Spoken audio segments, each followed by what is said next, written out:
5 बजे उसने कॉल की, कहते काम पे, हमने कहा इचरे जा रहे हैं, कहते चलो सही है, बेहतर हो गया, आप ना जाके ना उनको कोशिश करना मनाने की। मैं कहा ठीक है। उसने मेरे धक्का मारा, पीछे किया, मेरे इधर एक फैन मारा, मेरी ऐसे बाजू, जैसे मुझे लग रहा है कि मेरी बाजू घूमने लग पड़ी, जैसे बाजू साथ है ही नहीं है।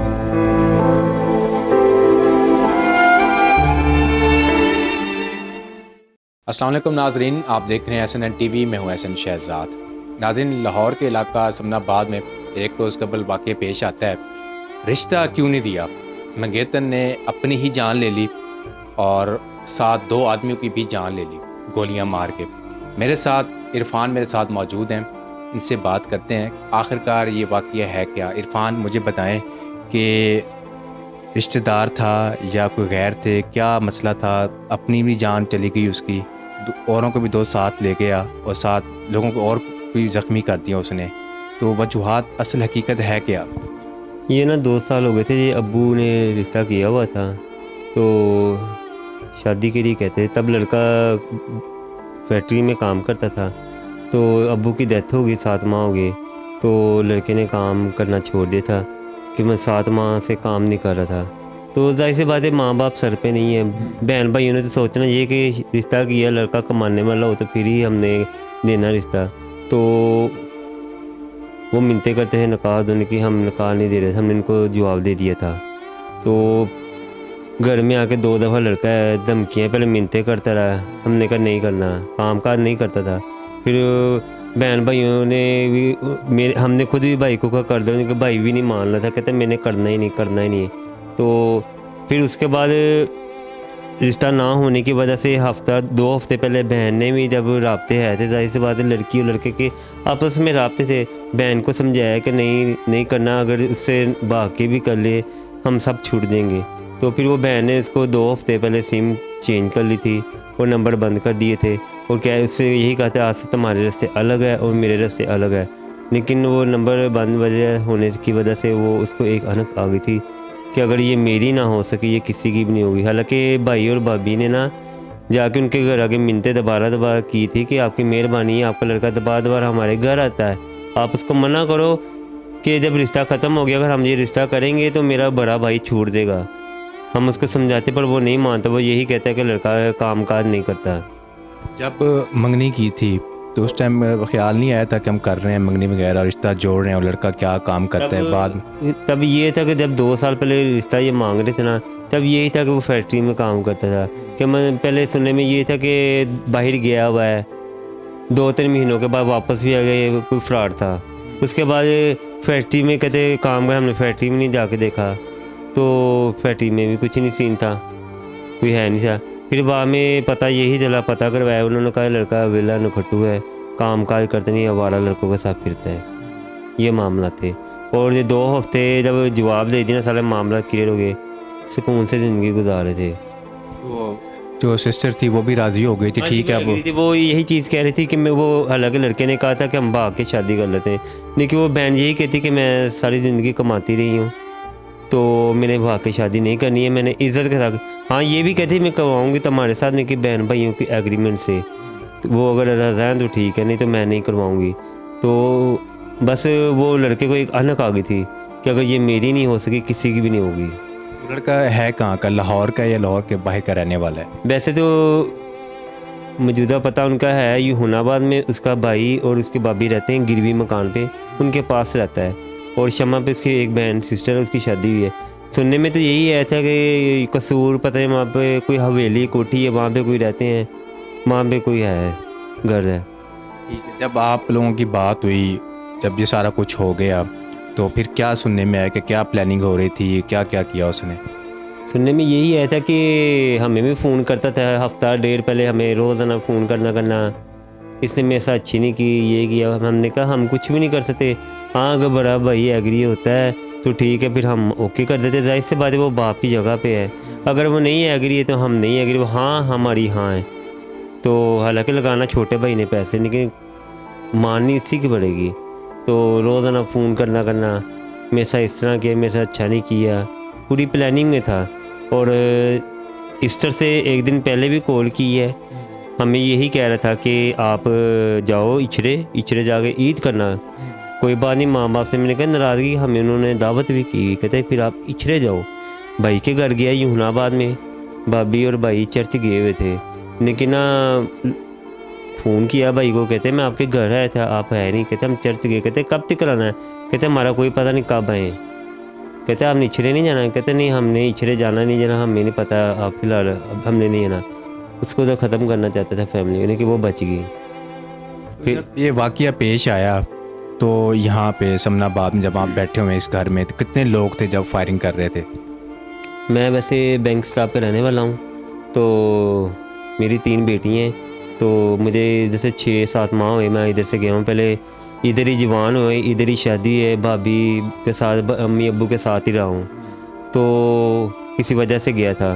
तो इस वाले दिन भाभी और भाई जिसकी डेथ हो गई है, एक दिन पहले मैं भाई के साथ काम कर रहा, मजदूरी करता हूँ भाई के साथ, तो भाई ने मुझे कहा कि इरफान तुमने ना कल चर्च के बाद घर में ईद पे आना है, दावत है, खाना बनाया है।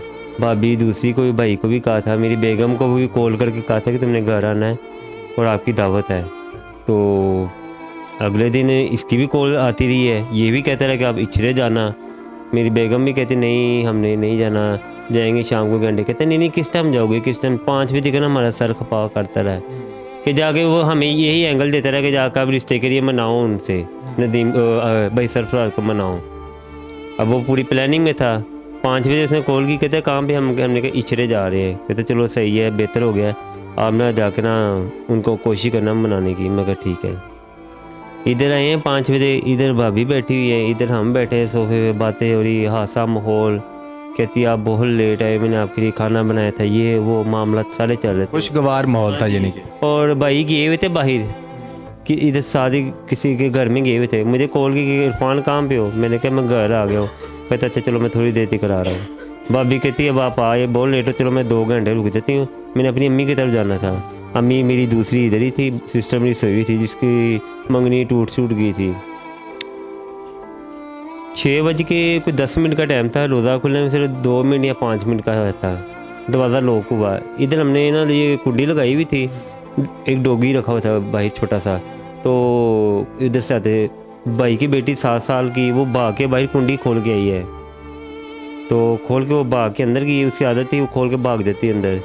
तो इधर आया भाई सरफराज और नदीम आया, तो नदीम भाई सरफराज ने कहा इरफान फटाफट। मैंने दरवाज़ा खोला, नदीम ने इसको यहाँ से पकड़ा हुआ था कमर से, तो मैंने कहा नदीम भाई क्या हुआ? अम्मी सारे नाजे उठ के नदीम की है। कहता है मैंने आज सबको ख़त्म कर देना है। तो जल्दी से उसने पिस्टल निकाला, तो छोटा पिस्टल था। जैसे मैं बात है मेरे भाई को पकड़ा हुआ था, उसकी पूरी प्लानिंग थी, तो मैंने पकड़ने की कोशिश की है, कैसे ताकत काफ़ी थी इसमें थी। उसने मेरे धक्का मारा, पीछे किया, मेरे इधर एक फैन मारा, मेरी ऐसे बाजू जैसे मुझे लग रहा है कि मेरी बाजू घूमने लग पड़ी, जैसे बाजू साथ है ही नहीं है। तो उसको खींच के बाथरूम के पास लेके गया है। दूसरा फैन मारा, मैं जल्दी से वॉशरूम में गया, वो दरवाजे से बाहर निकल गया, तो धक्के मारता रहा। जैसे मैंने कुंडी लगा, कहता पुत्र मैं तेन दस रहा, तू टेंशन, धक्के मारता रहा। भाई को धरू के ले गया, तो सारे पिस्टल की वजह सारे पीछे हो रहे थे। तो फिर भाई को इधर खड़े होकर 4 फैर मारे हैं, भाभी को मारा है और अम्मी को मारने लगा। नाज़ी ने कहा तुम्हारी दुश्मनी मेरे साथ है, अम्मी को ना कुछ करना। तो अब नाज़े के टांग पे मारा, कुंडी खोल के बाहर भागने लगी, यहाँ पे मारा, यहाँ पे 3 पैर मारे हैं। जो मंगेतर थी? हाँ जी मंगेतर थी। तो अम्मी को कुछ अम्मी रोने लग पड़ी। अंदर आया, मैं देखा उधर से वॉशरूम के अंदर से 2-3 सुराख है छोटे छोटे, उधर से देखा अंदर भागा गया, इधर बैठक में आया। पहले ऐसे जैसे शैतान उसकी आंखों में बड़ा, इस तरह छाती निकाल कभी उधर जा रहा है कभी उधर जा रहा है कि किसी को, मेरी बेगम को ढूंढ रहा था। मेरी बेगम जो थी वो चारपाई के नीचे छुपी हुई थी, बच्चे सारे भागे थे। सिर्फ मेरी बेटियाँ 2 से बड़ी है 4 साल की, वो उधर खड़ी, बच्चियों को नहीं कुछ कहा। बेगम मेरी छुपी हुई थी। जब इधर भागा ना, मैंने सुराखों से देख के मैंने कहा मैं बाहर भागता हूँ, शोर मचाता हूँ बाहर। मैंने दरवाज़ा खोल के अम्मी ने कहा है तेरी बहन की है, तेरे भरा की। मैंने देखा सबकी तरफ, मैं भाग कर बाहर गया हूँ। कोने पे इतनी दुनिया खड़ी थी, लेकिन किसी ने हमारी बात ही नहीं सुनी। चाहिए कहते रहे टेंशन ना लो, कुछ नहीं होगा, हम लड़के को किसी तरफ जाने में कहा अंदर सारे जाना जा रही हैं। कहते टेंशन ना ले, कुछ नहीं देगा, ऐसे मुंडे नहीं जान देगा। मैंने कहा मैं अंदर जा रहा हूँ। उन्होंने मेरी बाजू खींची, इधर बैठा दिया। खून ऐसे निकल रहा जैसे पानी की तरह निकल रहा था। तो पट्टियाँ दिल से बांधी है, कोई अंदर नहीं जा नहीं रहा था। कहते सारे आ रहे, मीडियम वाले आ रहे हैं, 111 222 वाले पुलिस से भी आ रही, सारे आ रहे हैं। उतनी देर में 2 फायर की आवाज़ आई है, तो मुझे तो उन्होंने अंदर जाने नहीं दिया। तो सुनने में यही आया था कि बेटी मेरी साल की उसके पास ही 5 मिनट बैठा रहा उसके पास। तो 5 मिनट बाद फायर की आवाज़ आई, दिमाग पे उसने फायर मारा, लेकिन ना दिमाग खून बच्ची को लग गया, बच्ची को कुछ नहीं हुआ। उसके बाद वो क्या कहते बंदूक भी नहीं मिली। तो ये एक बंदे का काम नहीं है, ये 2-3 बंदों का काम है। तो भाई को कहाँ पे फायर मारे उसने? सुनने में ये है कि 2 सीने में 2 दिमाग में। भाभी को एक जब मारा ना, कहता अंदर चले जा।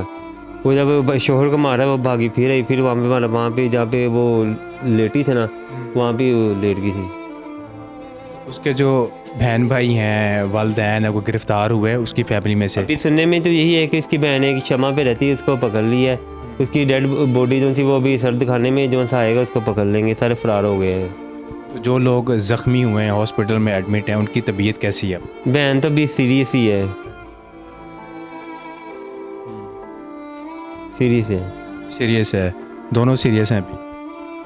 नहीं, एक बहन है ना, उससे इसी को मसला हुआ है। तो मुझे तो उन्होंने डिस्चार्ज कर दिया था। तो यही मिन्नत है, फरियाद है कि जो सी 3 बच्चियों के माँ बाप दुनिया से चले गए हैं। बच्चियाँ एक 9th में पढ़ती है, एक 6 में पढ़ती है, एक प्ले ग्रुप में पढ़ती है, एक 14 साल की, एक 12 साल की और एक 7 साल की। वो यतीम हो गई हैं। माँ हमारी अकेली है, बुज़ुर्ग है, अब्बू का 7 माह हुए फोत हुए। उनकी स्टडी के लिए ये किराए पे मकान है, गरीब बंदे हैं, दिहाड़ीदार बंदे हैं, कोई इसके लिए कोई ताउन किया जाए, इंसाफ चाहिए, यही है।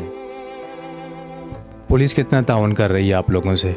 पुलिस तो जिस दिन वो उसको नदीम को लेके गए तो उसके बाद पुलिस वाले कोई भी नहीं आए, किसी ने हमें पूछा नहीं। ये नहीं कि हम क्रिश्चियन हैं, क्रिश्चियन इंसान नहीं होते, लेकिन ये है कि गरीब हैं, ये है जो भी हेल्प बच्चों के साथ की जाए करते हैं। क्यों माँ बाप उनके सर से दुनिया से चले गए, क्यों माँ जॉब करती थी, स्कूल में आया थी और शोहर उसका मजदूरी करता था।